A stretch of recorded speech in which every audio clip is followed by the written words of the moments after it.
are now listening to Random Ramblings with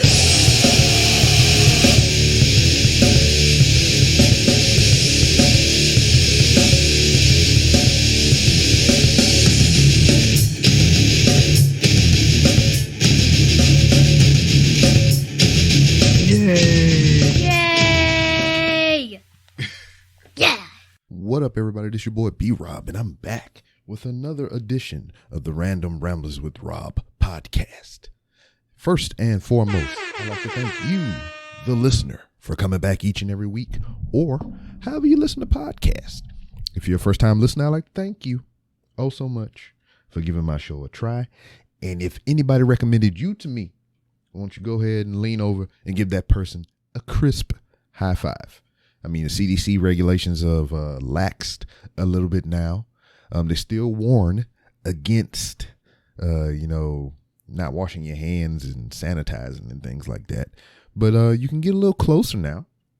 If you are fully vaccinated, if you got both doses of your shots, you've had your incubation periods, you did your Johnson & Johnson or whatnot, you don't have to wear a mask if you don't want to.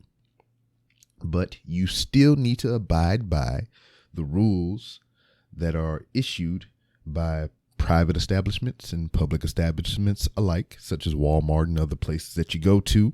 They have the right to refuse service to anyone that does not comply with their rules and regulations and the guidelines of the CDC. And I'm not reading this. I'm just telling you this out of a common sense perspective and whatnot. So, regardless of everything I just said, if you want to lean over and give that person a crisp high five, I would recommend that you do so safely. Sanitize before, give them the high five, sanitize after, get back a safe distance, because you don't want to be in nobody's personal space anyway, breathing they fucking breath air and shit. You know, they could have had sashimi earlier in the day and it's still sitting on their breath because they followed it up with like a beer or something, because, I mean, you having a exotic cuisine, but you're going to have old funky ass skunk beer and shit. I don't understand beer. I mean, there's people that are connoisseurs of beer. They want to try different beers and everything. And I have done so the same because I want to see what all the fuss was about, because I don't like beer. So people's like, oh, try this pale IPA, the strawberry joint and everything, which sounds delicious when you utter the words, let me get this strawberry beer or ale or whatever the fuck they call it. And then you taste that shit and it tastes just like a fucking Cooler's Light. They all taste the same. Beer, no matter how you slice it, no matter how many orange peels or rinds you put in that bitch, it all tastes the fucking same. Beer is fucking nasty. Goddamn disgusting. I'll take a hard cider. I'll take a Smirnoff Ice, because people view those shits and wine coolers as not a manly drink or whatever. Fuck you. Them shits is delicious though. I take 1,200 gallons of Seagram's freaking Escapes over a goddamn Budweiser. Yeah, I said it. Fuck you, you beer drinking motherfuckers. But not really. I'm not saying that in a malicious way. It's just like, I don't like beer. Some people don't like broccoli. Some people do. That's just how it is. I don't like fucking beer. I drink alcohol all day except for beer. Exclude it. I drink some wine. Give me some wine. I like Stella Rosa. My wife put me on wine when we first met and whatever. I thought wine was disgusting. But when you find the right wine, you know, it's all good. But at the same time, you can say that about beer. Like, well, Rob, you just haven't found the right beer. Nah, bitch. I've had all manner of beer, you know, all kinds. And every single one of them are fucking nasty. Some are more tolerable than others. But overall, all them bitches is nasty. So I think you're an alcoholic. You have alcoholic problems if you like beer. That's mean. I'm sorry. But anyway, if you don't want to go through all the rigmarole, you don't want to read up on the CDC guidelines, you just want to remain safe and still tell that person thank you for recommending you to me, get out your social media app of choice and send them a well-crafted DM doing such. Speaking of social media, you can find the Random Rambles with Rob on various social media platforms, to include Twitter at 3R Show, which has become a place of spam. I guess people would see that spam of beautiful black women, which I don't have a problem with that either. And it's not just strictly black women, but it's more of, my taste or whatever. Nothing against any women of any other ethnicity or whatever. I have a problem saying that word. But black ladies is my jam. Darker the better. And I didn't always feel that way about, the darker ladies or whatever. My wife is dark, though. So I guess that's what kind of changed my taste to it. I wasn't always a titty man either. I didn't always like the titty meat, as I like to say all the time. But my wife made me into that. I guess I love my wife is what I'm saying. So, yeah, that's what that is. And there ain't nothing wrong with that. I kind of think about these things. I mean, you try to put as much positivity in your life as possible. But, sometimes you have to deal with the harsher realities of life. I am on my second marriage, and I've often said, not often, but it's our internal thing. It's just one of those known things to me to where if for whatever reason this marriage does not work out, I don't think I will ever get married again, and to look back upon this podcast in a time capsule or whatnot, 30 years from now, 20 years from now, 10 years from now, to go back to this episode 274, and hear me talking about how much I love my wife, her titties, her booty, and all those other things. Who knows where we will be in that time, This is crazy to think about. I mean,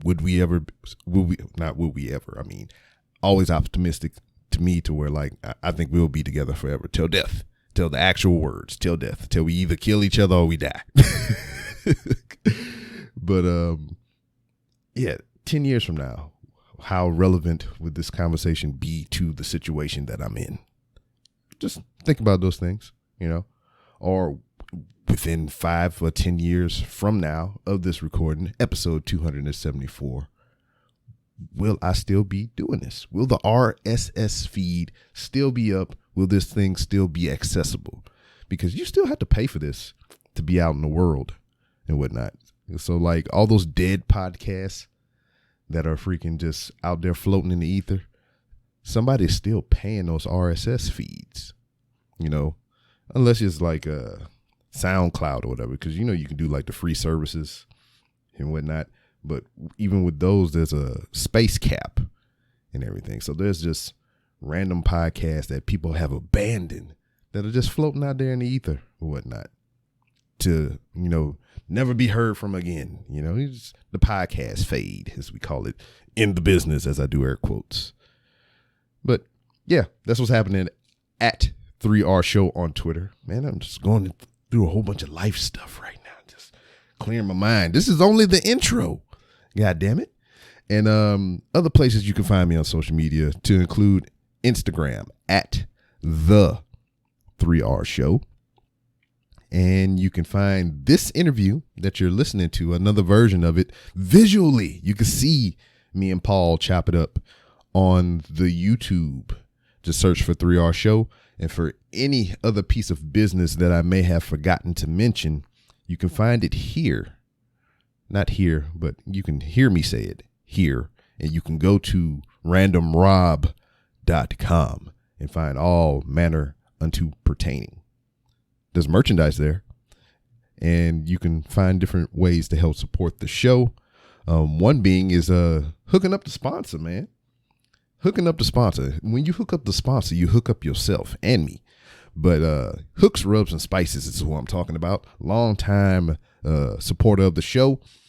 And you can get 15% off your order. I got some new spices in the mail the other day with a fly ass hat that sits to my left on top of my sewing mannequin head, which is aptly named E, is what my daughter named him. or her. Didn't give me a specific gender. I just got a mannequin head on my desk that's holding my extra set of glasses, and it is wearing my Hooks, Rubs, and Spices hat that Hooks, Rubs, and Spices sent to me. Not only did they send me a fly-ass hat, which I'm taking a picture of right now and putting on my Instagram, which, once again, you can follow at The 3R Show. But they sent me a delicious blend of spices, one of which is a freaking labeled the H-Town AP rub of spice, I think. I don't remember. It's a brand new spice. It's not the Smoky Burn. It's not the Mad Cow. It's not the freaking Fresh Catch. It's not some of the original flavors or some of the older flavors. It's some brand new shit. So they got an H-Town themed flavor, all purpose, baby. You know, as you see, you heard my H-Town come out. Yeah, baby. Also, we got the taco everyday seasoning, which I'm interested on how that's going to taste on other things other than tacos. And remember, don't put it on the pink taco because inflammation. That's a thing that can happen. And I forget what the third one is, but it's new to me. So I'm interested to try all these flavors on my vegetables. My wife is making some pork loin right now for me to take to work. So I hope she sprinkles some of that all purpose on there. And I want to see what that tastes like in my mouth. But go to hooksrub.com and you can get 15% off your order if you use promo code RANDOM. And let me finish posting this picture to Instagram real quick. So now, that was a longer and more ranty random intro, if you will. So let's get into the meat and potatoes, man. We got this guest that, if you think about it, well, you know me, I'm thinking about it. It only makes sense that I would have had him on my show, but it did not make sense on to where it took so long to get him on the show. It would have seemed like a slam dunk. Who I am talking about, who I am referencing to, my guest that is joining me on this edition of the Random Rhymes with Rob podcast is one Paul Hawkins. Paul, I have been a guest of this man's show many a times, randomly out of the ether of the internet, you know, because we running similar podcast circles and everything.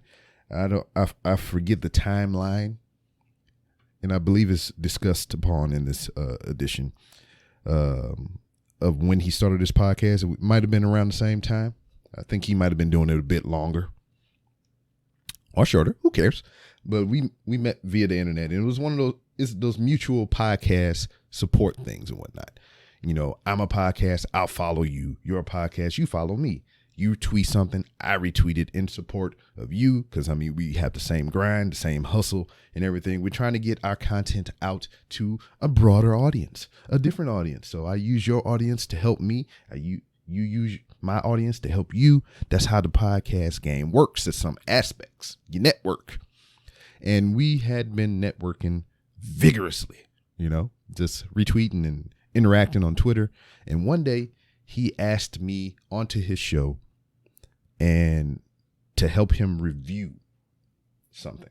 I forget which it is, because I've been on the show many times and, you know, my memory ain't the best. That's why I'm documenting, I'm recording for over 5 years. That's what this podcast is the documentation. It's a reservation, a reserve for my memories and everything, because I say a lot of wild shit, and I've had many conversations that I don't remember, and people be bringing up shit to me like, oh man, you remember when you said this? And I'd be like, yeah, you know I remember that shit, and I'm lying through my motherfucking teeth. And I got a gap because I guess I lied a lot as a youth, so the lies was just flying through my teeth, and it made a separation in the front. So that's why I got a gap. I used to lie a lot when I was a kid. So yeah, I don't think that's the correlation to me having a gap. It's a gene thing. My father got one, my mama got one, and it's weird that those two people would get together and make a child and pass on the gap to me, which in turn, I meet my wife, she has a gap, I have a gap, and we pass that down to our child that we have together. Some weird shit. Funny how things work out. Anyway, been on the show many a times. We have great times. We go on random tangents and whatnot.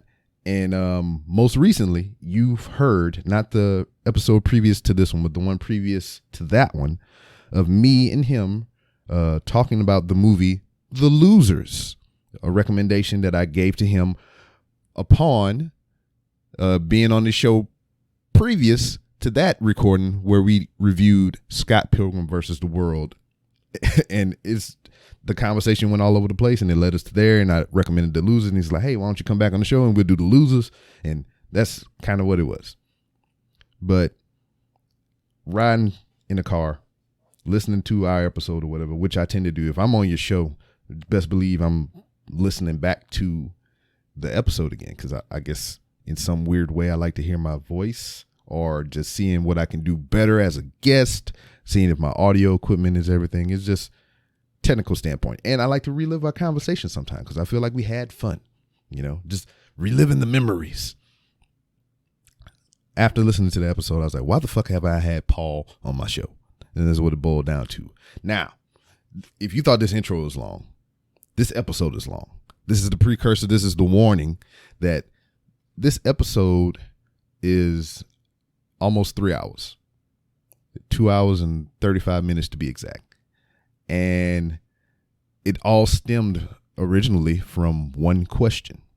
Paul is not a native to the United States. He was imported. He moved here. So the crux of the conversation is, what made Paul want to come to the United States? Why is he here? Was my question, is my line of thought when talking to Paul, because it was something that always intrigued me. It never came up in any other instance when we had conversation, when we reviewed podcasts and anything. I just knew he had a lovely voice. And I remember at one time I wanted him to read audiobooks for my child. We had that conversation a while back. I think it was when we did the review of Lemony Snickers in the series of Unfortunate Events or some shit like that. I just listened to Paul talk and I was like, you should read children's books. That was a thought process in my mind. But I want to actually have him on the show outside of the movie aspect of things. And this is what we came up with. 2 hours and 35 minutes of Paul, all Paul. I wound him up and I let go, and he just went off without a hitch. So this is going to be a two-parter. This is part one of my conversation, or just my this is Paul's TED Talk, and I just sat there and I listened and I enjoyed every minute of it. So this is what it is. So here's part one of my chat with Paul Hawkins, host of the Blokebusters podcast, on this edition of the Random Rambles with Rob podcast. Don't ask me why. My daughter will talk about like all these random things, and typically give the name that you're like, okay, you've never heard that name before. Like, how did you come up with that? Although one name she keeps going back to is Addison, or similar names. So, Addison, and then she'll just go to the alphabet: Madison, Caddison, Daddison. Like, was it the name game? Banana Fana Fofana? Kinda. but it actually came about, that part, it came about from, she had a whole bunch of Barbies. They're down here somewhere. And she called one of them Addison. And so I said, what's that one? And she said, that's Addison as well. So I said, well, surely it's got to be like the next one. It's like Madison or something. And then she kept asking me what the next ones in line would be. And then... So it's your fault. Yeah, I started that. And then all of a sudden, it seemed like everything just became Addison. If she needed a template name, and then she would change it and say, actually, no, it's this. And it'll just be all these random names that she just throws together. But it always starts as Addison.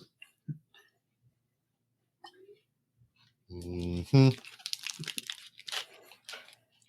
Let me wolf this down real quick. Go ahead, your show.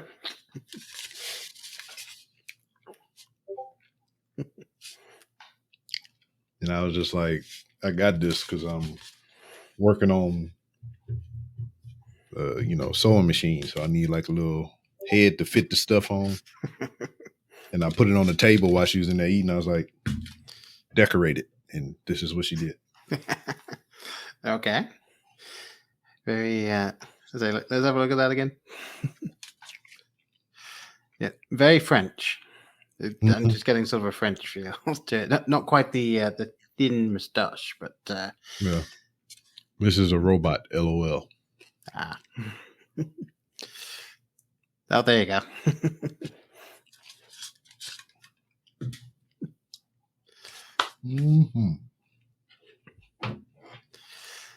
Now I wish I could. It's been so long since I watched the first episode of the reboot of Doctor Who, but I would have called it the name of the mannequins from that. I don't. Have you seen any of the new Who's? I haven't seen any Who. You haven't seen any Who at all? Okay, fair enough. I only know of it through pop culture references. Yeah, that's fairly typical. Especially over here, you either find people that are really, really into it or haven't seen anything. And then it's been going on since like the 50s or some shit, hadn't it? Yeah, I think the first series was sometime in the 60s, and then it ran through how many different doctors was it? It was 7 different doctors through the original series, and then they also did a sort of a made-for-TV movie thing with Paul McGann, and that was all he was in. Because I think they were trying to kind of kickstart it again because it had been a while, and then they made that, and I think they were trying to make that be the next thing, and then nothing came of it, and then they restarted it in 2005 with Christopher Eccleston as the 9th Doctor, and that just took off. So yeah, it's an interesting show. I wasn't into the original Who for some reason. I think I was talking with someone about it. It's kind of interesting because like Doctor Who was always synonymous in England with somewhat schlocky sci-fi. It was a show that you knew what you were getting into. It never had the biggest budget. It was made very cheaply. That's why I've always heard of it. Yeah, and so like you could sometimes see the strings. You could tell it was someone like kind of wheeling off screen or pushing a door to automatically open and close it. So it felt very low budget, and I don't know if just from what I was watching, I was used to slightly more slick productions, and so I just couldn't get into it. I didn't quite buy into it. And then when Eccleston came in, and he knocked it out of the park. I mean, he was phenomenal as the Doctor, and that really hooked me. And then David Tennant came in after the first season back, and David Tennant, for me, even though I absolutely love Eccleston and he doesn't get the recognition that he deserves for that role, David Tennant is my Doctor because everyone has a Doctor, and so he's definitely mine, and he was fantastic. And that I believe that he was going to do good things anyway, but I really think that just rocketed him up as well. Because he was in that. He was also. I don't know if you've seen the Harry Potter films, but in in Goblet of Fire? I think it's Goblet of Fire. He's Barty Crouch Jr. in that. So yeah, he's the one that spoilers for anyone and see it. He's the one that pretends to be Mad-Eye Moody throughout the film, and then he changes back at the end, and it was just like, oh, that's Tennant. Okay. So yeah, he's kind of just been slowly ingratiating himself in all of those things, and he's got a fantastic sense of humor. if you're able to, there's a series that he did. He did Good Omens with. Oh yeah, I seen that. That's Yeah. hilarious. Yeah, It was only like 6 episodes or something, wasn't it? Yeah, I mean it's based on the book that was Terry Pratchett and Neil Gaiman. Terry Pratchett unfortunately died several years ago. Phenomenal writer. This shit was hilarious. Like when the car caught on fire or some shit. Mhm. Yeah, and that is it's kept together just through Crowley's will. Yeah, like that type of writing. As you read the book of Good Omens, like that is throughout. Like that style of writing, those types of humor, especially you can tell that's a Terry Pratchett line right there. Like that type of thing that was all over Terry Pratchett stuff. But yeah, so it was Tennant and Sheen in that, and then shortly after that, they made another series called Staged. Mhm. They've made 2 seasons of it. They started it during quarantine, and the entire point of the show, at least the first season, is they are playing themselves, trying to arrange putting on a play, and they're talking to each other and practicing, but all of these weird things are happening. Like there's stuff with their agent that just keeps messing things up. Like people keep dropping out of it left and right. And they're just trying to deal with trying to put this on. There's an entire episode where the running joke is they keep arguing over who's going to be billed first. Yeah. And throughout the episode, the credits come on screen in the order that they're talking about it. And so, and it actually, the end of that episode has one of my favorite little endings that they did for the series, because they've been going on and on about this. They've been arguing like, okay, so they've got the same middle name, so that doesn't work. They can't use that something like. And then David Tennant spends a thing because Sheen has won the argument, saying that he's going to be billed first, and David Tennant is saying, I'm considering going back to my my non-stage name, legally going to that and going by that from now on. And oh yeah, what is it? And so he gives the name. It's like, well, yeah, that works. I can see that. And he goes, well, you know what that means, don't you? And Munchie just kind of looks at the camera for a second and it's just like, no, and then it cuts right. Just like a and it's something where that particular joke had been stopped halfway through the episode, and it's not referenced at all, and then it's just that final little button at the end. So damn, have you seen is a series? I think they had 3 seasons of it. It's called Miracle Workers. No, I have it. I have access to it. Yeah. And I wanted to watch it, but it was something where it was like me and my wife decided we're going to watch it together. Oh, we decided that about a year ago. One of those things. And we have a 4-year-old daughter, so we'll eventually watch it. Yeah. It's 3 seasons. It's all the same cast throughout the 3 seasons, but it's different stories within those 3 seasons. So season 1 is you know what? I ain't gonna even try to go in order because I forgot already because I watched so much shit. Yeah, no, I know one season was like in medieval times and shit. I think that's either the second or third season. That's the second season, I think. Yeah. Season 1 is where Steve Buscemi played God and shit, and all the other characters was like his sub workers and all that stuff. Yeah, and he decided he's gonna just get rid of Earth and just yeah. So yeah, there was a whole plot around that. So that was season 1. The medieval times was season 2, and season 3. I think it's only those 2 seasons. I was gonna say I don't remember hearing about the second one. I do randomly thinking of shows that should have continued and then didn't. Did you ever watch Gallivant when that was on? No. Okay. That show was something that absolutely should have kept going because it was a musical comedy set in Middle Ages, and it's one of those things where like They just gallivanted around doing things. Kind of, yes. Ah. and part of the humor, it was almost Mel Brooks-esque. Okay. Because part of the humor was they would launch into song, but they were aware of it.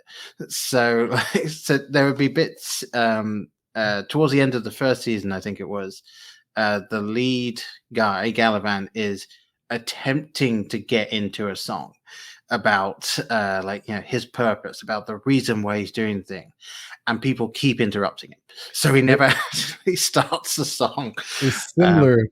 I just binge watch all 14 seasons of Always Sunny in Philadelphia. Bloody hell, man. I have that much time and access. So I watched all 14 seasons, and you speak about this series with all the impromptu musicals and everything. They had an episode of It's Always Sunny that involved them being zapped into this world of musicals and shit. It was based on the movie The Wiz. Oh, okay. So they got interesting. It was weird because it was like a Freaky Friday type of situation. They was all sitting on the couch, and somewhere throughout the seasons or whatever, they acquire old black guy.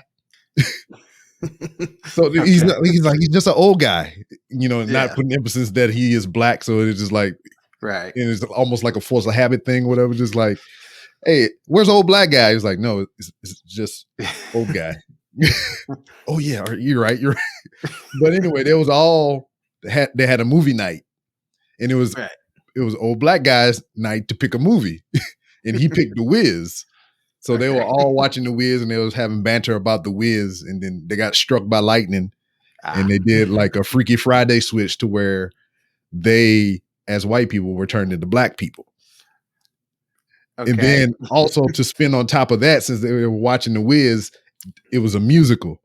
So they just impromptu sung about different things and situations and everything about being black and all kind of crap. They even was doing a little dance down the street and everything like in The Wiz. Yeah, the Wiz. I saw that once when I was too young to fully understand what I was watching. Mm-hmm. In fact, I was so young I didn't realize that the Scarecrow was played by Michael Jackson. And I didn't know the other artists that were in that, so I couldn't appreciate it. I didn't know all of the different people that were in it. So yeah, it was just something that was on randomly. Growing up in England, there's before we had cable, because in England, very odd, like compared to over here, doesn't make any sense. However, in England, it makes perfect sense. I think we say that a lot about each other. Yeah, it doesn't make any sense. Yeah, it doesn't really work. But why is a cookie a biscuit and a biscuit is a cookie? Well, because in England there's no such thing as what over here in America you would consider a biscuit. That doesn't exist. So yeah, but yes, in England, if you're talking about, oh, there we go. Hi. Hello. Right. Night. Good night. Yeah, there you go.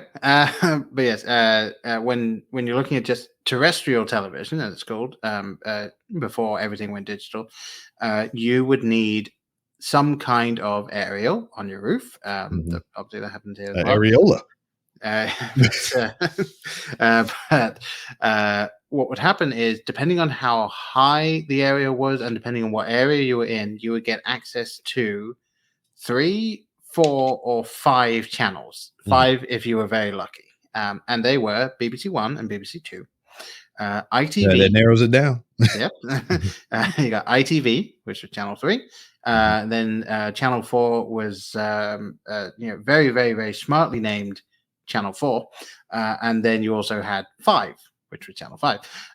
Now, Channel 5 was only really available if you were nearer to the actual broadcasting towers. So if you were getting into really, really rural areas, chances are you wouldn't get Channel 5. And then BBC 1 and 2, they were funded entirely by the licensing fee. Because what happened is if you had a television, you had to pay every single year a license for that television. So it would be, if it was a color TV, it's changed a bit now. It's a little bit more expensive because everything is, as you go through. But color TV was around about £100. So back then, that would have been the equivalent of about $160 for the year. If it was a black and white TV, it was more like £65. So maybe $100, something like that. And you would pay that because they actually had people that could go around. And they had devices that could tell if you had a TV in the house. And if you didn't have a license for the household, then you would be fined a lot. So they would do that. So my question would be, is the fine more than the actual fee? I'll be like, yeah, man, just pay the damn fee. No, yeah. If like, obviously, I have no way of verifying how often they were going about doing all this stuff. But basically, it was if you were found to not have the license for the TV, I think it was about £1,000 for. Yeah, I imagine that you don't have to do it often. You probably only need to do it like maybe once or twice. Because once you get somebody and somebody find out about it, they'll be like, oh shit. Pretty much, yeah. That, like, once you're hit with that. That's obviously the incentive to go, okay, I'm just going to pay yearly rather than just be hit with that like randomly. But for nowadays, I would be down with the concept of paying a yearly fee for unlimited television, essentially. Yeah. And I was saying, like, the weirdest thing is that licensing fee went to pay the BBC. Mm-hmm. So the BBC and BBC Two. So BBC One and BBC Two. Originally it was BBC, but then they were like, well, there's more than one, so let's call it BBC One and BBC Two. There are no ads on those channels. So like, for instance, something that myself and my wife are actually able to watch from time to time, called The Midwife. Fantastic show. It's on Netflix if anyone wants to go see it. Brilliant, like, historical drama about midwives in I believe, fictional town of Poplar in sort of north of London area. Just after the Second World War is when it starts, and then obviously it goes through after that. And so it's in a 1 hour slot on BBC, and the show is about 58 minutes long. No. So what you said 15 minutes long? 58. Oh, 58 minutes. All right. So, yeah, because what happens on the BBC is you have the entire show with no breaks, and then at the end of the show you got the credits, and then in between that show and the next show you will have a thing saying, up next is this, after that is this, and then maybe an ad for a show that's airing, a new show that's airing on the weekend, and then straight into the next show. So compare that to over here, where if you have a 1 hour slot on TV anywhere, it's only 42 minutes of content. And it's I've never understood why anyone would be okay with spending as much as you had to spend on cable television over here, ads and still have all of those ads. It's ridiculous. It's like, obviously, an HBO shows, like, you pay this for that, and you can get that, like, HBO. I think if you get HBO out for the entire year, obviously their stuff is way higher budget. But like that type of thing, it's like get rid of the ads, and like for the year, that's about the same as the the licensing fee in the UK. So I don't understand why so many people still have cable. And what I'm finding out now with all these new streaming services coming up like HBO Max and Peacock and all these other things is that they are starting to get bundled into your utilities. Because as of currently, I get HBO Max for free because of my internet provider. So Right. it comes with that for free. I know if you have Cox Cable or I forget what the Xfinity or some shit, you can get a Paramount for free. Right. You can get with Verizon, you can get the whole Disney bundle for free with your unlimited bill. Yep. And at least for the first year. I'm not sure if it No, continues after that. it's completely free if you have an unlimited plan with Verizon. Really? Okay. Yeah. So, but this is the thing though, because I have the unlimited plan with Verizon, but I have the original unlimited plan. So you don't have the new one. So I have true unlimited Verizon. I'll tell you the difference between the new unlimited and the grandfather the unlimited that I have. Okay. The grandfather one, the one that I have, the one they originally came out with, is truly unlimited. There's no caps. There's no data slowdown, nothing. I can just be on my shit just all day, all night, and don't give a damn. Yeah. I asked the lady how much I'm using on average. She said I'm using over 80 gigs. So, and then the new unlimited plan, the difference is $15 between what I have and what they offering. I think that also covers like some 5G coverage and some shit like that. Right. But they have data caps. Yes, they do. Their data caps out at I think at like 50 or whatever or something like that. Yeah, and then you're throttled after that. Hell yeah. So I was gonna upgrade to the new unlimited before I knew what the ins and outs were, so I can get the HBO. I mean, not the HBO, the Disney bundle for free. Yeah, you know, because I was like, oh shit, man, I already got unlimited. Why the hell I ain't getting this shit for free? And then they're like, well, I'll keep it.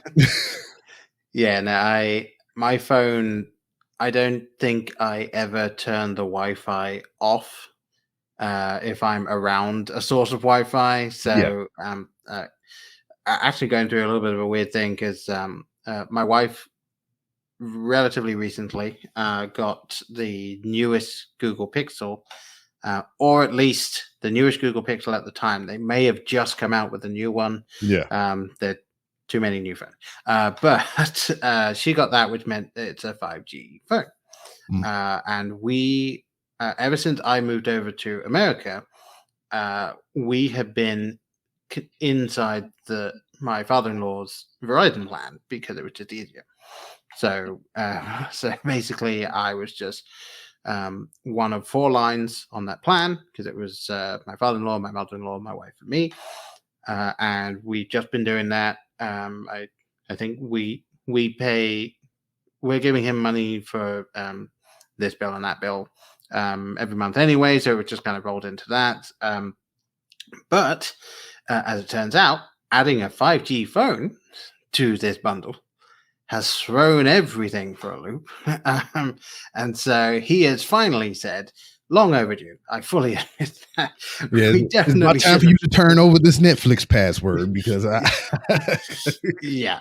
I mean, we just like we reached the point where he's like, okay, like this is messing us up enough that it's a hassle. So you guys can go and get your own plan.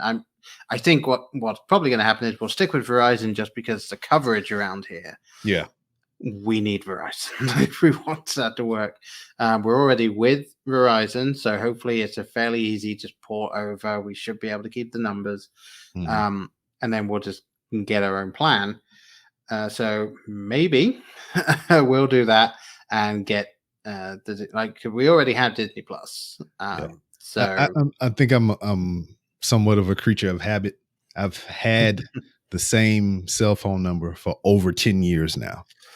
Yeah. And I'm always tempted to change it because in 2011 I freaking bought a car in Jacksonville, North Carolina. That's where I got the originally got the phone number from. It's a 910 area code. So I bought a car in 2011 in Jacksonville, North Carolina. And ever since then, I get calls about the vehicle warranty. And I was like, dude, I got rid of the car like 3 years later. I don't even have it anymore. So why are you calling me about this damn vehicle warranty and shit? And then also I get calls about like supporting the local fire department and shit. I was like, man, why am I gonna support your shit? I don't even live there. People trying to get my damn mortgage down and shit. And I was like, how do you have my number and why are you calling me? Yeah, that's weird. Like that setup because I can't even try and guess the number of like spam phone calls that I get a day. Like even though every single day at the end of the day I go through and I block and report every single number that is not relevant. And sometimes they even leave voicemails and I get to listen to them. My biggest cause for annoyance when I originally got the phone is that the number that I have now used to belong to someone called Angela, who also lived in the area that I now live in. The reason I know that is I have taken my car to our local Walmart because it has an auto center there. I've had my tires checked. I've had the oil change. And so they look it up by the number and it's her. They look me up by the number. It's got her name down there. So every single time I go, they ask my number. I give it to her. And I said, my name is not Angela. And so they skip over that and go and find me in the system. However, the one time I went, I said, my name is not Angela. And she said, well, I figured not. And then she had a look at the name. The Angela that used to own my phone used to work at that Walmart auto center. What the fuck? So, and then she moved. So she'd moved away. She got rid of that number. She got a new one. I have that number, and I've had that number since 2011. And so she used to work there and has long since gone. And the first 2 years, I received several phone calls from people saying, thank you for your interest in our university. Here's some information if you need it. From people saying, extended warranty stuff, but looking for her. And then a few people looking to collect on a bill at a tanning salon. How do you get away with that? It's just damn. You just snuck in there, got a tan, and just streaked out. I guess I have no idea. Like one day I actually answered because they left a couple of voicemails and I kind of recognized numbers, so I answered, and they were saying that is Angela there? I said no. They said, can we speak to Angela? I said no. They said any idea when she's going to be there? It's like my name is not Angela. As you can quite clearly tell, I'm not from around here. I've had this number for several years now. I don't know who she is, mm-hmm. Especially back then. I hadn't yet found out she works at the Walmart. So I had no last name. I had no other identifying information for this person. And so they were saying, it was one of those things where it's like they didn't want to give up. And maybe they thought I was just someone she'd handed the phone to. Yeah. But the fact that it was just this random English guy just saying look, I don't know who this is. You keep calling. The most insulting thing I've had happen to me, from one of those spam bot call motherfuckers is damn, a lot of the call centers are in India or whatever. So when you hear somebody speaking with that accent, you're like, oh, here we go. So my birth name is Shannon. Right. Yes, it's a girl's name. Yes, it's an Irish name or whatever you want to look at it. But had one of these people call me, and it was just one of those days. Excuse me. I was like, I'm going to answer it and I'm going to entertain it. Let's see what they try to do with me today. So the lady getting on, she got the heavy accent. And she asked, can I speak to Shannon? And I was like, this is he. And I was like, what? Yes, this is Shannon. How can I help you? He's like, this is not Shannon. I was like, what? What do you mean? Yeah, I've just freely admitted I that was my like, name is Shannon. I was like, you called me or whatever. I mean, how can I help you? She was like, oh, okay. Obviously this isn't Shannon, so we'll I was like, well, bye, motherfucker. Don't argue with me about my name and shit. I was like, what the hell is this? You should have thrown something out like just for future reference. It's Shannon. I mean, come on, get it right. I was like, please believe me. I am who I am. Yeah, and I got also got into an argument about another one of these car fucking warranties and shit. And this is actually when I had the car too. And okay. I was sitting there and I was listening to the spiel and everything, because this is when it was relatively new. The car warranty thing wasn't always around, you know. Right. And so I was listening to the dude's spiel and everything, being polite and shit. And he hit me with the monthly fee for it and whatnot. And I was like, nah, I can't really afford that right now.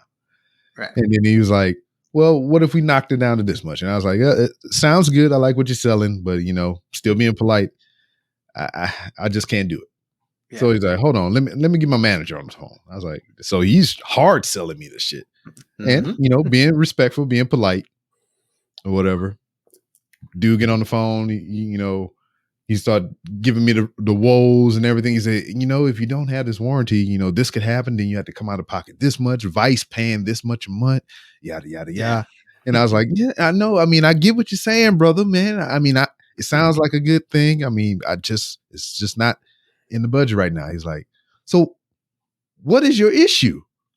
I was like, what do you mean? What's my issue? He's like, I'm trying to cut you a break here, man. I was like, I know, but who the fuck are you talking to? I've been trying to be polite this whole goddamn time and listen to what the hell you and your serviceman got to say.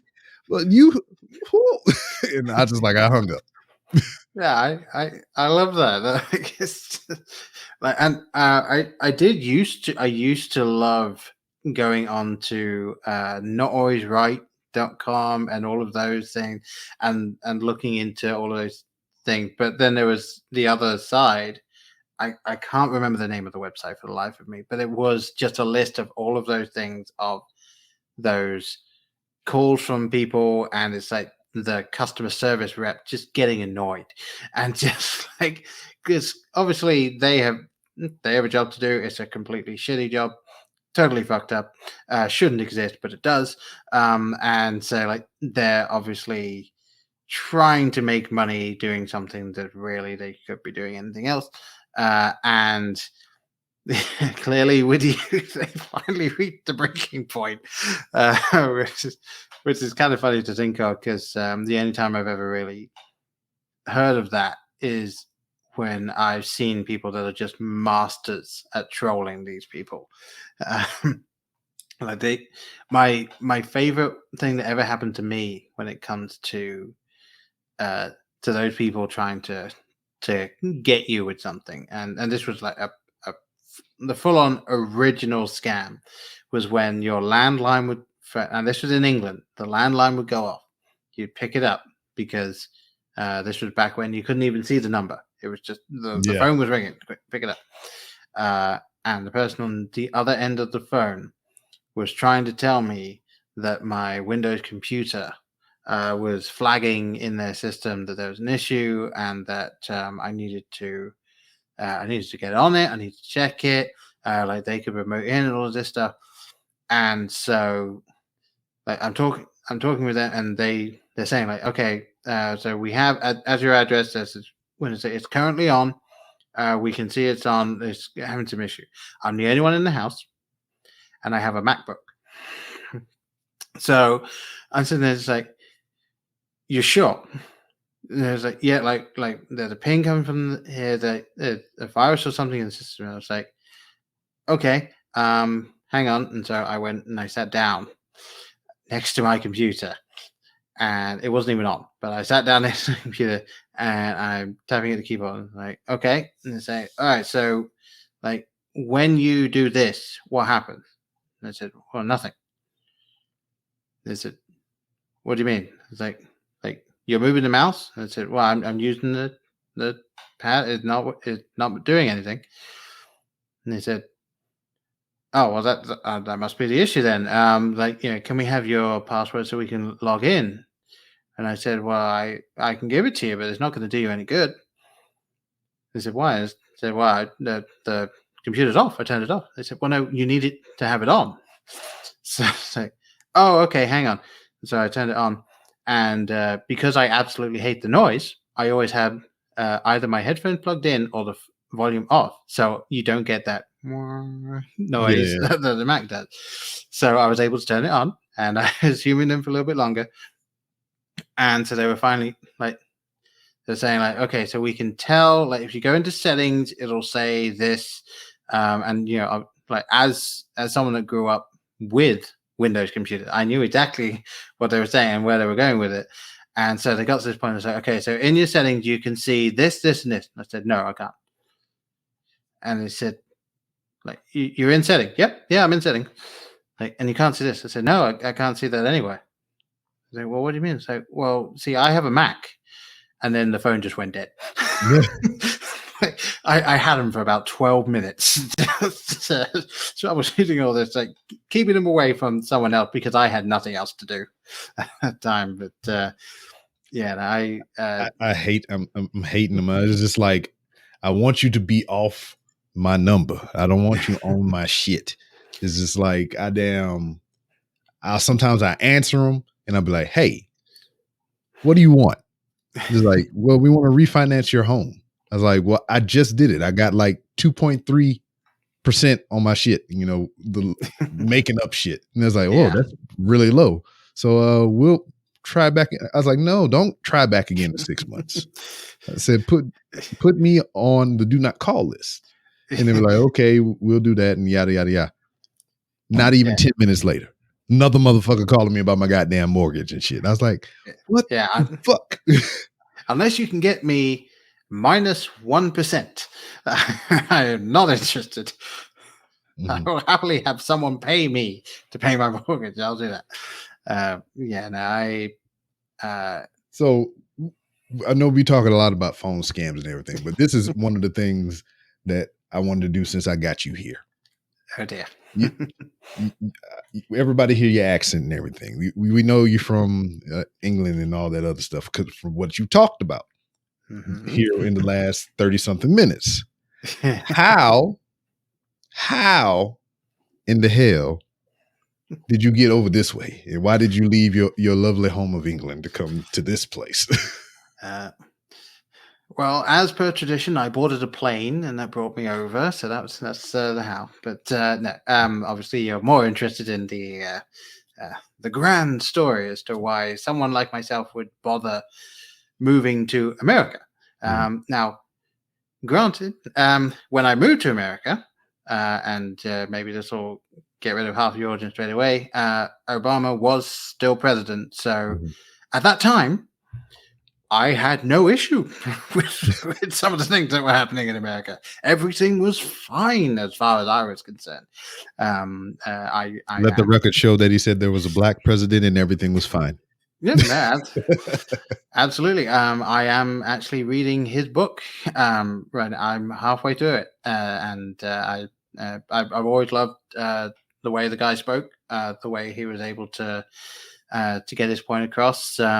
The book reads exactly like exactly like that, and it's wonderful. I actually, to tangent a little bit, I watched Stephen Colbert's show when he was interviewing him as the book was going to come out, and Stephen Colbert was saying, so you were initially trying to write a book about the lead up and your time as president, and it was going to be, you were looking to get it at about 500 pages, and you wrote a book about the lead up to presidency and the first 2 years of it, and it came out at 800 pages. Do you think that if someone else had ghostwritten it for you, you'd have got it down? Because the man can talk well, but he talks a lot. Oh yeah, he does. Yeah. He also was saying, because if you get the audiobook, Obama reads the audiobook, and he was saying like couldn't you get someone else to read it? It comes in at like 12 hours.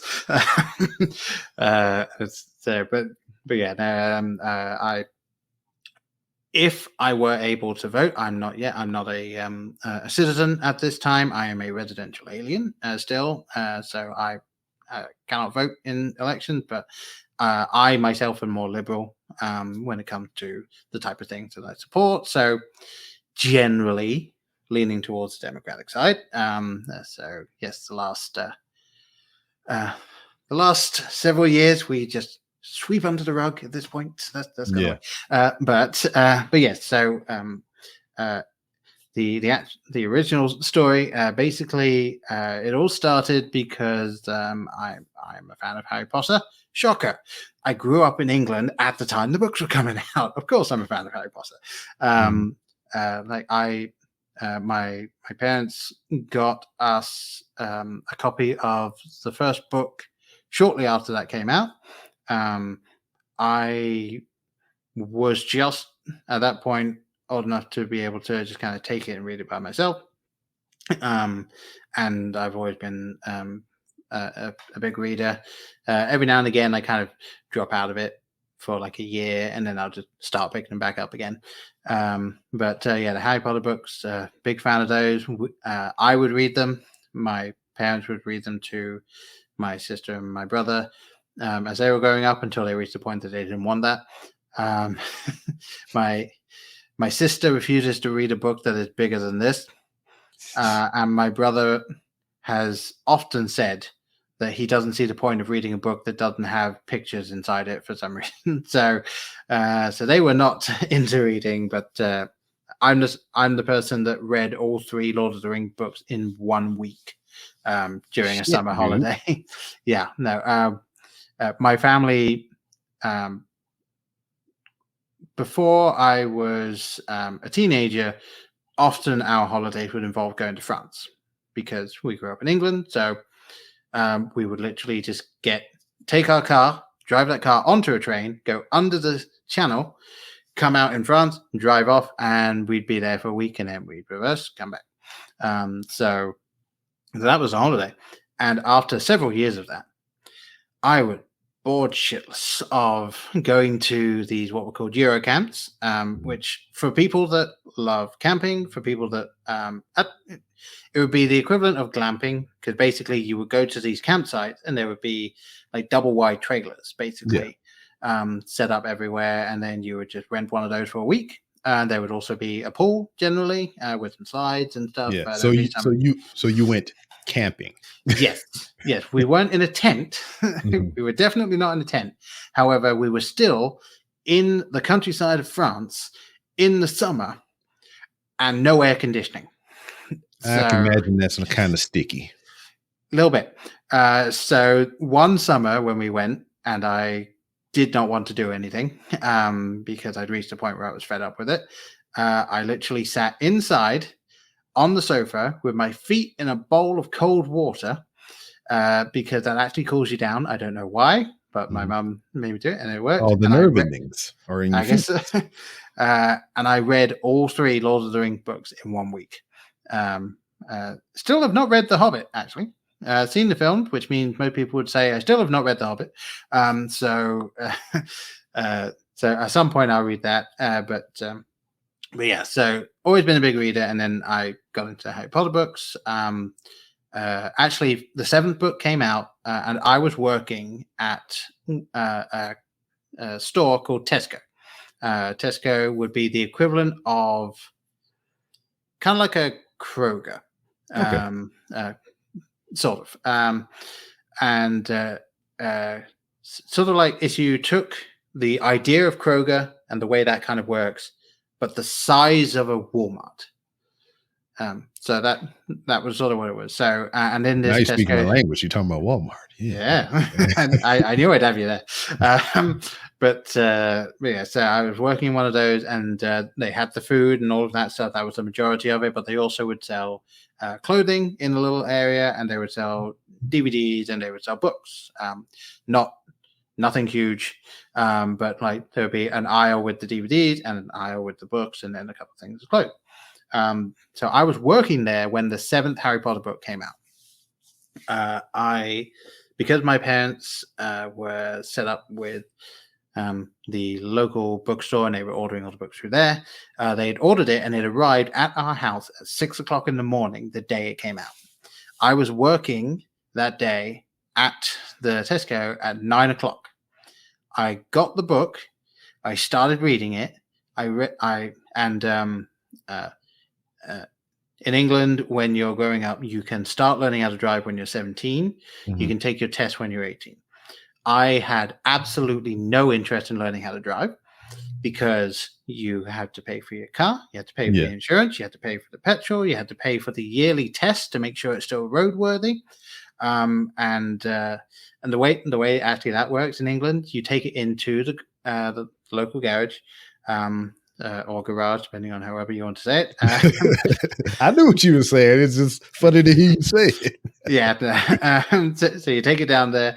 It's called an MOT test. Couldn't tell you what that stands for, but that's what it is. And they will give it the once over. And if there is anything wrong, you do not get your car back until you pay them to fix it. Holy shit. Yeah, that's a racket right there. Yeah. Well, I mean, it's specifically designed. It's the government test. The idea is it's making sure that every single year the car you're driving is suitable for the roads. Yeah, and that makes sense. I got it, but it's just like more like depending on where you take it at. It's just like, hey, man, you got something wrong with your shit down here. Yeah, I mean, there is obviously a certain amount of trust in that, and most people will go to a fairly well established garage and they'll get that stuff all sorted. But yeah, so you had to pay for all that, and I actually worked it out.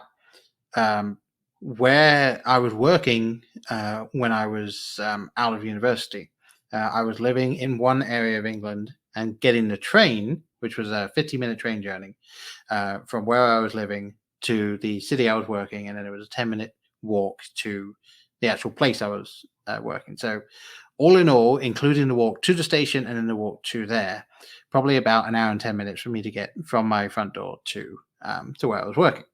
And if I was driving, that would have taken me about 50 minutes. The cost for a yearly train ticket back and forth was about £2,000 less than just the insurance, the MOT, and general maintenance on the car. That's not including the petrol that it costs. And petrol over there is ridiculously expensive compared to here. And that's something that people don't fully understand. Like to fill a car, like let's just say my car right here. So I've got a 13-liter or 13-gallon tank, and that will take about somewhere between $20 and $30, like depending on the cost of the day to fill. In England, the same size tank will cost you somewhere adjusted for changing it over. It will cost you about $70-$80. Shit, no. Mm-hmm. Yeah, I mean it. Like the cost of petrol in the UK is so much higher. However, like so much other stuff is not it's way cheaper overall. So it's a very strange system because obviously if you hear that and you go, well, crap, if I had to spend $90 just to fill my car, like, yeah, I wouldn't go anywhere. I wouldn't do anything. Whereas in England, that's going to be one of your most expensive things that you ever spend money on outside of, say, house stuff or things like that, because they got to get you somewhere, right? Yeah, well, I mean, obviously in England, the NHS, unless you're going to be paying for you can go to a private hospital. There are some things that aren't covered by the NHS. Not many, but there are some things that aren't covered. But anytime you go to the doctor, anytime you go to the emergency room, anytime you have a hospital stay for pretty much anything, no bill. So, like, imagine that. Then, with the exception of some places you can buy health insurance that will help cover things, or maybe at private hospitals you will be seen quicker for some things than through the NHS. But yeah, just imagine that. Imagine if you never had to pay for health insurance. I don't know. I kind of almost want your gas situation over the free health insurance. You know, right? and I'll take some high ass gas if I can get some free health care. Exactly. And so that's the thing. Like, imagine, can you hear, like, wow, that's triple my weekly, let's say, petrol bill. Okay. But then you don't have the monthly cost just for insurance. And then anytime you go, you don't have the copay. The only thing that sometimes you pay for would be prescriptions, depending on what you get. But even still, they're not expensive. They're really not. So it's always super strange to me to hear all of these people just decry the idea that, like, you mean people don't pay for health insurance? It's like, what's wrong with that? No one has ever given me an answer. Like, ever. They've tried. They've tried to talk about the free market and explain like how things are done. But it's like, yeah, but if all you did was like increase a little bit of tax here, just, like, not even much, just a little bit, and then like change the way that this system worked, so that there's no price gouging, because the reason that there's price gouging is because the current system is in place. Like, if the current system wasn't in place, the price would just plummet. So that's half of the problem. And then, like, so if you just switch over to it, it would sort itself out. Like, that, it would kind of tell you out. Now, obviously, it would mean changes to a lot of things. For instance, everyone that works in the field of healthcare debt collection would be out of the job. Oh, well, no. then they can. Then they can go work at the call center and be calling me about my damn car warranty and shit. So they'll land on their feet easily. There you go. Yeah, I will happily take numbers that I can ignore once and block over anything else. But yeah. So and that is a topic that I fully admit I am woefully undereducated and like, I'm so not the right person to be able to. In a sense, for me, in some ways, I've had free health insurance my whole life so far. So here's the breakdown. I lived with my parents until I was 18. So obviously I didn't pay for any healthcare insurance. Yeah. So as far as you're concerned. Yeah. Me personally. So I never had to pay for that. Right. Then I joined the military, which they pay for that.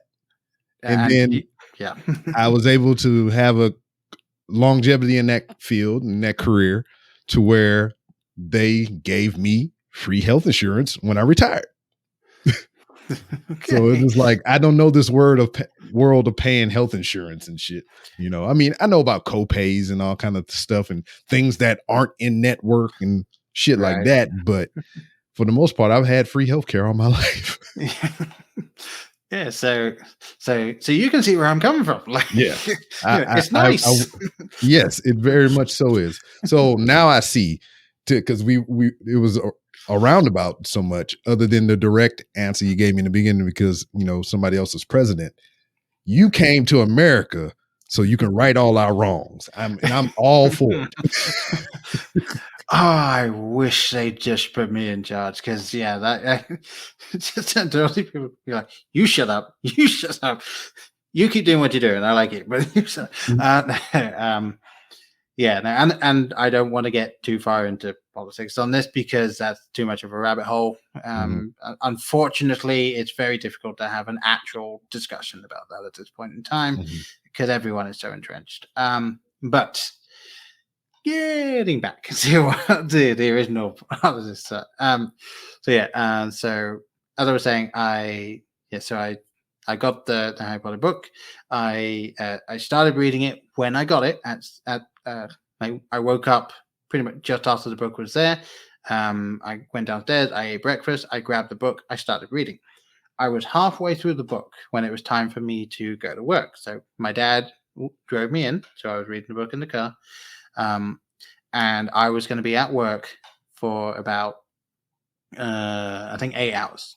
It turned out to be. So the way that would work in England, you got an 8-hour shift. You'll work a couple of hours, take a 15-minute break, few hours, take a 30-minute lunch, few hours, 50-minute break, few hours, end the shift. So that basic understanding.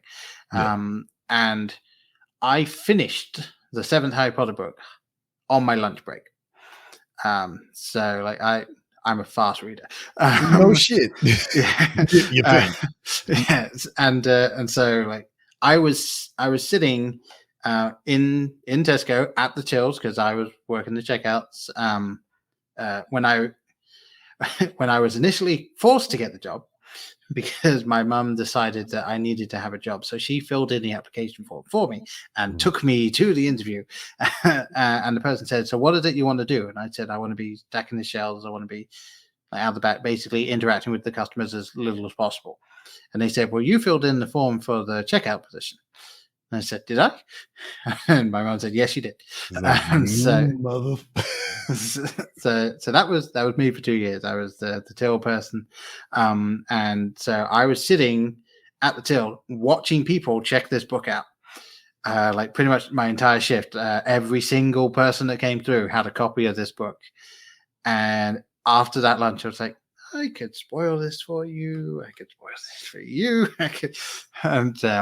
I hate when that stuff happens to me. So I never actually would do that unless someone specifically told me to. And even then I probably wouldn't have because because I want you to form your own opinion. I don't want you to have this preconceived notion of, this film based on what I said. Yeah. So like even when somebody asks me about spoilers and shit, I'd be like, you might like it, so just watch it.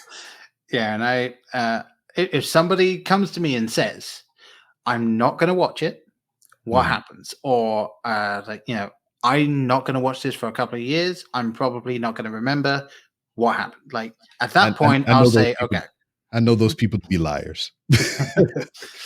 Yeah, my one thing that I run into when I was growing up, my brother was one of those people that while the film was going on, if he knew I'd seen it before, he would ask me questions. I hate it. I hate it. I fucking hate it. It bugs me to no fucking end.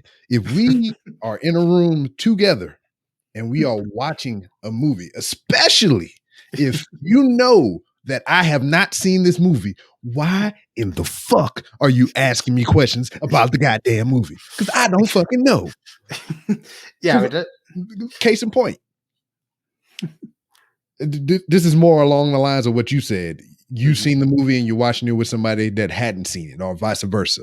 Right. So Mortal Kombat, the new one, we watching it, me and a coworker, because we can do that.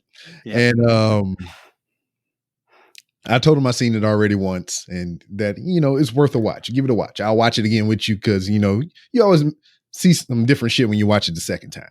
Yeah. So we watching it or whatever. He's like, "Oh, so what happened to such and such?" And then no shit. Give it 10 minutes. And and I tell my wife the same exact thing, and it proves to be true every time. Every time you ask a fucking question about the movie, if you wait a little bit, the movie is going to answer your fucking question. So all you have to do is watch it. And he would no shit turn to me and ask me a question, and I'd be like, because I know the movie by this point because I've seen it, and I just do like this, and they would explain the answer to his question. I was like, watch the fucking movie. Yeah, I mean, if nothing else, that kind of says that the film is well paced because he's asking the questions that are on his mind just as the film's about to answer it. Mhm. So, yeah, I haven't seen it yet. It that's one of those things that's like, I know I'll see it, Mhm. but if it's not going to be something that I'll end up reviewing, it's probably going to take a bit of a back seat for a little while, and then just be if I have a day off, I'll watch it. So should you spoil the book for people while you're working the till? Yes, no, I am. Yeah, it's one of those things that's like, I always like to just kind of be like, I could, nah, like, yeah, just that momentary thing of like, I have all the power here. All right, that'll be this much, thank you. Like, it's just, yeah, there's illusions of grandeur right there. But yeah, so yeah, big Harry Potter fan. For that, obviously at this point, not a big J.K. Rowling fan, Mhm. but big Harry Potter fan. So when I was reading it and then I was enjoying that, that's way back when. There used to be like there used to be chat rooms, but then there also used to be forums and stuff that you got like proper old school forums. Well, people that know a lot more about that stuff than I do ended up creating a website where you could basically kind of role play as someone that went to Hogwarts. So, like, you know, people actually spend time creating like lessons that you would read and you would do homework on if you wanted to engage. You could engage at any level you wanted. But I was on one of those, and I ended up in. And here's fun thing. I ended up on the Harry Potter website in one of the many out of character stuff in a thread about Captain Planet. Yep, just Okay. that is when I had my first ever interaction of any sort with the woman that is now my wife. And it like and it was in a thread where we had decided, for reasons I've long since forgotten, I don't remember the name of the site, I don't remember any of the stuff, but we had just decided, because we'd all figured out that we enjoyed Captain Planet, to attempt to do in order the Captain Planet theme tune, like typing it out one after another. No. And we never managed it. So that almost is akin. Have you seen all of Stranger Things thus far? I have, yes. So that's akin to the never ending story thing. A little bit. And yeah, it was definitely Folly of You type stuff. Like, it was just weird time. And I ended up talking to her a little bit more and more, and then we talked off the site, and we would just keep talking, and it reached a point where I realized, like, I realized I was thinking about her way more than anything else, anyone else before. I freely admit I am a cold-hearted bastard, or at least I was. I have softened somewhat ever since I had my daughter. So that I just becoming a dad has definitely changed a lot of things. But in general, when it comes to like genuinely thinking about other people and stuff like that, like I don't get homesick. There are times where I will miss English food and think, proper fish and chips. I'd love to go get that sometimes. A kebab. Now, when I say a kebab, over here they're known as heroes or gyros, as people that don't understand how you're supposed to say it Gyro. would call it. So in England, you will go to a kebab shop and you walk in, and there's that giant elephant leg rotating. Yeah, just rotating and everything, and they cut the slab off. Yeah, They slice them right off. And so if you were to get a kebab and chips, then what will happen is they'll slice it off.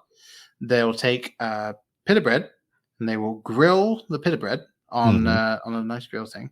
They slice it down the middle, open it up, and shovel the meat inside. And then they will pour whatever sauces you want on it. Most kebab places, especially if you go to good ones, have their own homemade chili sauce that they will put on there. They'll have garlic sauce, barbecue sauce, ketchup, mustard, like whatever you want. They'll have they normally have like Writer cucumber sauce as well. Never touch the stuff, but they do have it. Then also you get a very good portion of chips or fries, as people would say over here in America, and having, let's say, a box about this big. I know it's a little difficult to tell on here, but like so, I would say a little about that. Bigger than that. Okay. So yeah, a box like that.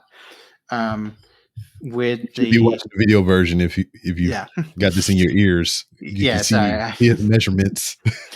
Yeah, unfortunately, I do not have a tape measure, so I cannot tell you the dimensions of that. Yeah, they probably give us in centimeters or some shit, meters or whatever the fuck. You're like, I can't convert this shit. I mean, hell, I would take a meter-long box of kebab and chips. I would happily take that. But anyway, so that side box, and probably about half that widthways as well. So that with the pita stuffed with the meat, like it's completely full and then slightly overflowing, and then whatever sauce you wanted, and then a heaping portion of chips. That would be about £3.50 back then. So that would be about $5.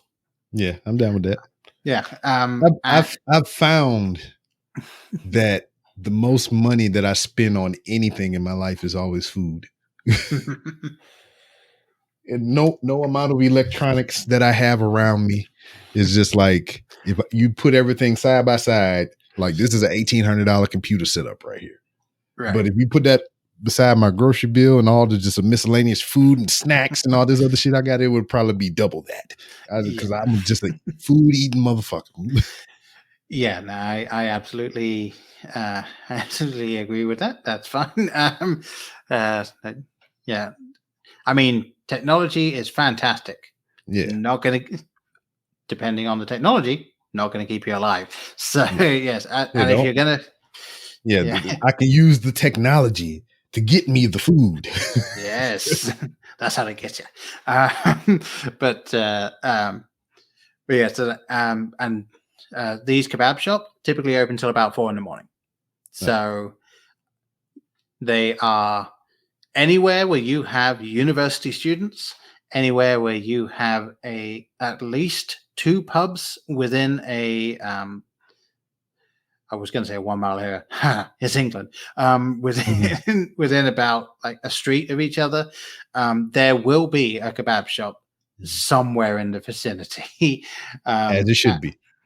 Yeah, absolutely. And nicely enough, there was a kebab shop that was almost literally 45-second walk from my front door for 2 years. And that was when I was working either very, very, very, very early morning shift or very, very, very late evening shift. So if I was ever working evening shift, I would walk past my front door, go to the kebab shop, and I was in there so often that about every 3 or 4 journeys in, they just wouldn't charge me. So I went more often, and I definitely put on some weight there. They even at that one, because not all of them can do it, depending on what they have. They name one after you. Yeah, that would be nice. But no, they did deep fried Mars bars. Ooh. Add one of their options. And I once walked in and said, I myself prefer Snickers to Mars. Like, would you ever do deep fried Snickers? Would you do that instead? And they turned around to me and said, if you bring it in, we'll do it. Like, they wouldn't even charge me. They was, you bring it in, we'll do it. Over the road from this place, which is called Ken's Kebabs, there was a newsagent's. So I could walk out the door, over the road, into the newsagent, buy myself a Snickers or other chocolate bar, walk back out the door, walk over the road, hand it over, and say, here you go. And so I had a few relatively cheap deep fried chocolate things along with my my heaping portion of chips and kebabs. So yeah, that was a good time. That's probably the English food that that I miss having access to the most, because there are several places around here that actually do phenomenal fish and chips. They might not be quite the same chips that you can get at a fish and chip shop, because there's absolutely no way you can like fake or try and do fish and chip shop chips outside of fish and chip shop. You just can't. Well, shit, my man. If you are longing for some kind of fried delicacy, you in the land of opportunity, baby. I mean, I didn't see everything fried pickles, fried Oreos, fried Twinkies, fried motherfucking ice cream. I don't know how you do it, but they do it. Goddamn. I have heard of that, and I want to try it. But how the fuck? Yeah. How does that exist? And the one thing that I wish I had tried, but I allowed myself to be talked out of it, was I live in Ohio. I have been to the Ohio State Fair once or twice. Can't actually remember if I've been a second time or not. But we were walking through, having a look at everything, and there was a giant sign saying that there was a place where you could get a burger, a cheeseburger, and it was sandwiched between two Krispy Kreme donuts. Oh yeah, I've had. Yeah, and they have those here. I've even had it to where they did 2 honey buns as the buns. Honey buns.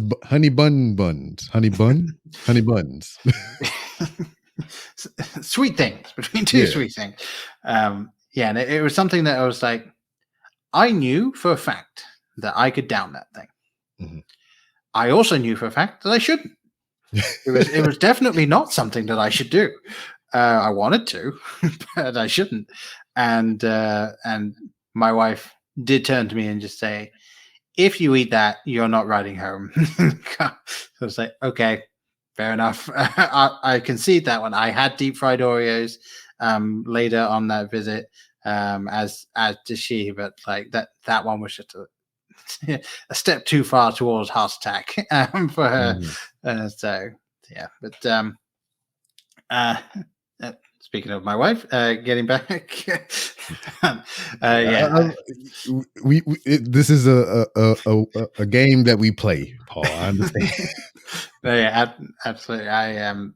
Yeah, you're paying me back is what you're doing, because I get on your show and we're supposed to be talking about this one specific movie. Then we wind up over here and over here and over there. You know, I it's just payback. I understand.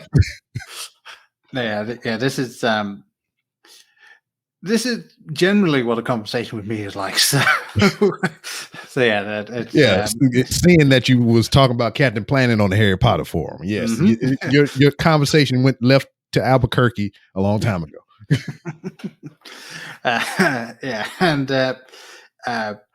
But yes, so obviously, as I say, I realized that I was really thinking about it way more than I'd ever thought about anyone before, and it was something that I was like, I need to act on this somehow. Like, I need to do something. So so I ended up just asking her out. She said yes, and we were obviously doing the long distance thing. A lot of that was actually just as Skype was really kind of taken off. So and that's why a lot of people have a hard time getting rid of Skype. It's a lot of sentimental value. It's part of their childhood for the most part. Yeah, no, I'm still paying Skype fees right now. Goddamn it! I don't even use it no more. I need to cancel it. Yeah, no, I ended up buying one of the first like international plans, but it was pay as you go, sort of. Yeah. It was a bit of a weird one. Luckily for me, the Skype numbers allowed you to call mobiles in America for free. Yeah. So I was able to do Skype, that. I'm about to cancel my shit right now. Yeah. Yes. Way back when it was actually relevant and actually good. But yeah, so they had that. They had all of this setup stuff that made it so easy for us to keep in touch and everything. Like I had luckily for me, I had my own computer in my bedroom. Because my computer, yeah, I'm of the generation where I remember using a DOS computer. Oh yeah. My parents had a DOS computer. Had to put the daggone square fucking floppy in there and everything. Yeah, my parents, they had a DOS computer, and then they bought a Windows 95 computer, and they gave me the DOS computer. So the first year or two of computer stuff, I obviously could use a Windows computer, but I had my own DOS one. So I had the fantastic games that were on there, which were very green and very very angular. The one I remember most, it was actually a maze that you would get through. Like, you would go through the maze, you would get into vehicles, move the vehicles out of the way, and then continue through the maze. And it made this weird synthetic sound every time you finished a maze, and then it would just generate a new one. I have never found anyone that knows what the game is. I have tried to describe it to people. I have even duplicated the noise that it would make when you won a level, and nobody I have ever talked to about it has any clue what I'm talking about. So, to include myself. Yep. The only thing I remember about my old school computer, the spinach green screen and everything, and the floppy disk about yay big, is we had Wheel of Fortune, and we had Family Feud, and we would play those things on there. And I could just remember it because it was weird. We had the computer, and it was on the porch. Okay. Yeah, because like my mom, the reason we had the computer was because of my mom. And I believe that's where I got my interest in technology and just like frivolous shit from my mother. Because you would think somebody that wanted those type of items would be more technologically sound, and my mother was not. She just wanted those things because those things was the new hot shit.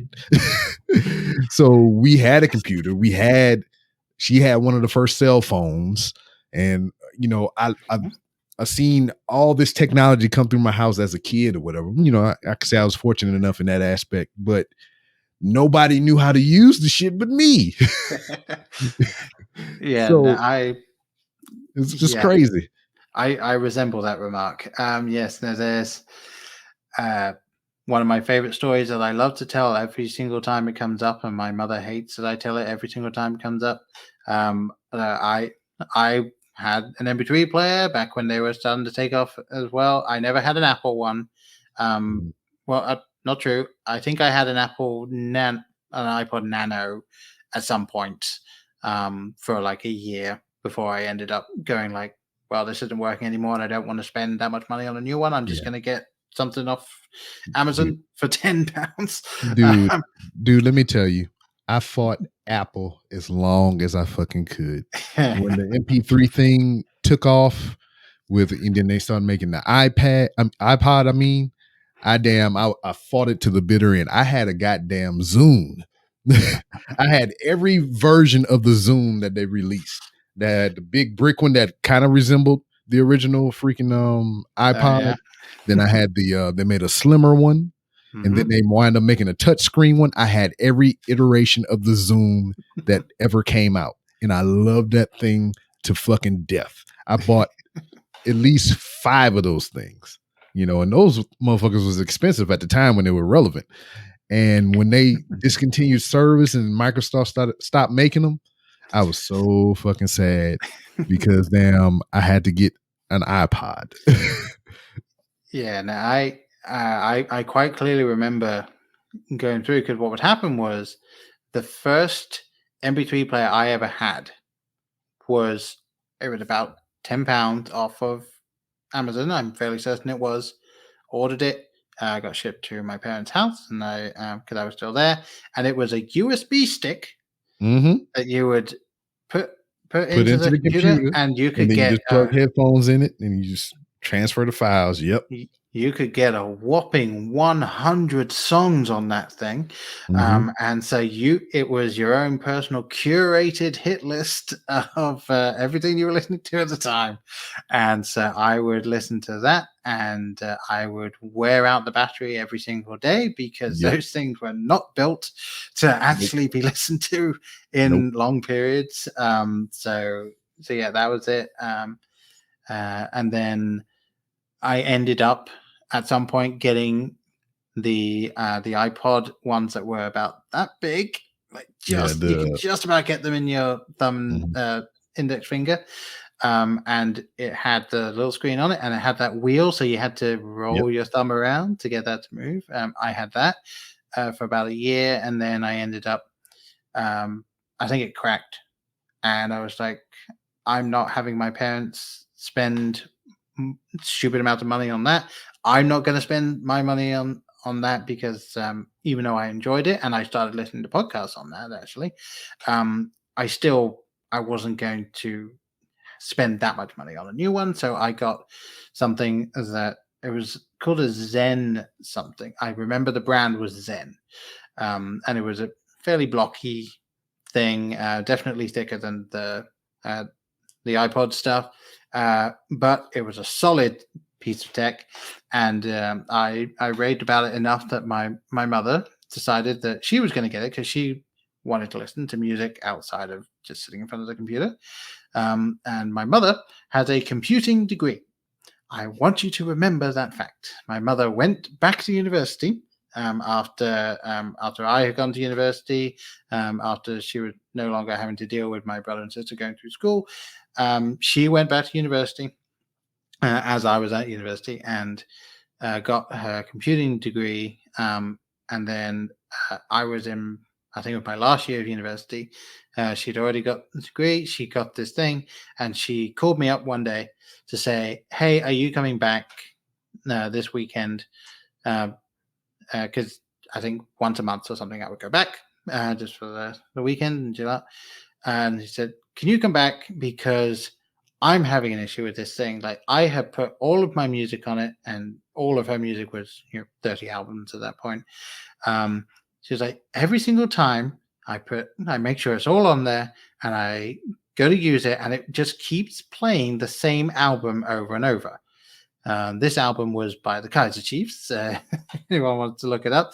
I don't think it was Employment. I think it was the next one, but I can't remember the name of that off the top of my head. But anyway, and I said, okay, fine. I was planning on coming back anyway, so I'll be back in a few days. I'll look at it, see what's going on. And I'm racking my brains trying to think, what could possibly be going on here?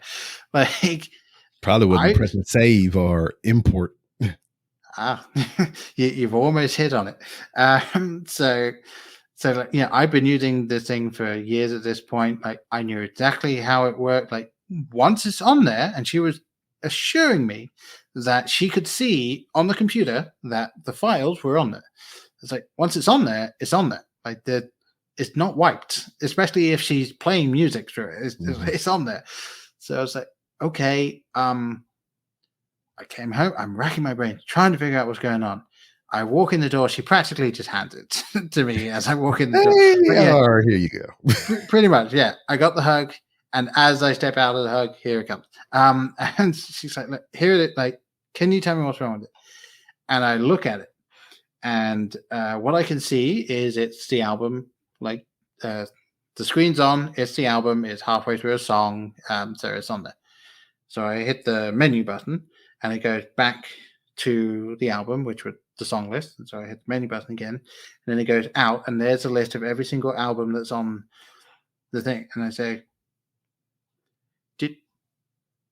Did you not press the button? And she was like, what button? I said, the button right here that you press to get to everything. Did you not press that? She said, well, no. Does it not do it automatically? I'm like, you have a computing degree. You went to university to learn how computers work. How did you manage to mess this up so badly? So, I mean, I couldn't complain because I was home. I had free meals for the weekend and everything, and then I went back up. But yeah, like that was probably the most technologically inept I've ever seen my mother. But yeah, I've always loved seeing technology grow, and I firmly believe that I'm of the generation that was really on the cusp of everything there, because I remember having to deal with dial-up. I remember not having dial-up at all or any type of shit, Yeah, no, that's the thing. The first few years growing up, I did not have access to internet. Then just as I'm reaching the point where like I would be able to really start using technology and getting into it, like my parents got the computer, they got the internet, which with the internet, that's when they got the Windows 95 computer. So I got their old DOS computer, and then I got their old 95 when they got the 98. And so, because for some reason, whenever they went up in operating software, they also upgraded the computer. So I just got the old one each time. I'm not complaining. Yeah, I was happily taking this. But, yeah. And then aside, we was talking about Skype a little while ago. Yes, what is 30% of $2.99? 30% of $2.99. Yeah, $2.99. 30% of $2.99. Okay, so that would be to 29.9. So let's just go 29 and then times that by 3. So that'll be 87. So that's about 88 cents. So I'm trying to cancel my shit, and it was like, we'll give you 30% off your next bill if you stay. so you'll be paying a whopping $2.12. And then because like I pay a recurring fee for a Skype number, and I pay for the, because you have to you get minutes, so I pay the little fee a month, so that's $2.99, so a little over $10 a month that I pay for this shit. So they're offering me a free month for the phone number and 30% off the bill to follow. And then for the Skype service itself, they offer me 30% off the next bill, but I'm going to cancel it anyway. I was going to say at this point, and the reason I know this is because I'm actually using it with work, because I've been working remotely for the past year and a bit, is you want to get pretty much everything you could get from Skype, just from like phone number and that sort of stuff, for free. Just use Google Voice. Exactly. Because that's free with a Google account, and a Google account is free. You can call the show at 304-825-5762. That's my Google Voice number. Did you like how I teed that up for you? Mm-hmm. Another thing that you need to tee up for me is, you say you was going to take your wife on a date. How did we get to America, Paul? Okay. We are hour 30 minutes in, and I still don't know how you got to America. Okay. I will try and stay on topic here. So yes. So as I said, so we were talking all the time, like on Skype and everything, like sorted all that out. And then we reached a point where it was like, okay, one of us needs to go and see the other one. Like that's just how it was going to be. And for me, I was like, I'll go over there. Like, number one, the guy going over to see the girl, just in general, typically safer and all of that. For people that are like, well, yeah, it could be anything. Like, obviously, at this point, you don't want the lady coming over there. You got like Jack the Ripper running around and shit of all that. yeah, he's still a nuisance. I don't know how he's still around, but but yeah, obviously at that point we had been talking hours and everything. We'd seen each other. There wasn't that stranger danger. There wasn't that, oh, you're meeting someone on an internet. Like, it wasn't that at that point, but still, just made the most sense for me to come over. So I came over here for a couple of weeks, and then we went back. Then obviously long distance again, and I will obviously say, like, it's hard. Being long distance is very, very, very, very, very, very hard, and so I fully understand why a lot of people struggle with that. For me, it was 100% worth it. For many others, I know it is as well. So, so we did that. She came over to England, and then she actually ended up deciding that she wanted to do her psychology degree in England as well, because in England, brief tangent, very brief tangent.